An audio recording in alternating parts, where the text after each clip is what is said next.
ஒரு சிறிய கிராமத்தில் ஒரு வயதான விவசாயி வாழ்ந்து வந்தார்.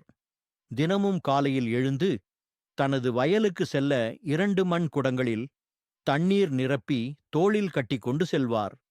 அந்த 2 குடங்களில் ஒன்று புதிது, மற்றொன்று பழையது. அந்த பழைய குடத்தில் ஒரு சிறிய பிளவு இருந்ததால் வயலுக்கு செல்லும் வழியில் தண்ணீர் மெதுவாக சிந்திக்கொண்டே போகும். வயலுக்கு சென்றபோது ஒரு குடம் முழு தண்ணீருடன் இருக்கும். ஆனால் பிளவு இருந்த குடம் பாதி தண்ணீராகவே இருக்கும். இதனால் அந்த குடம் மிகவும் வருத்தப்பட்டு, என்னிடம் பிளவு இருப்பதால் நான் உங்களுக்கு முழு உதவி செய்ய முடியவில்லை என்று விவசாயியிடம் சொன்னது.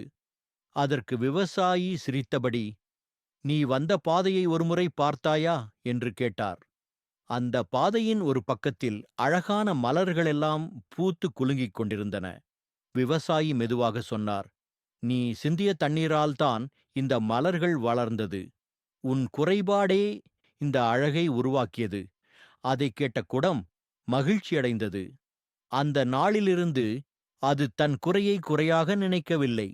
ஏனெனில் சில நேரங்களில் நம்முடைய குறைகளே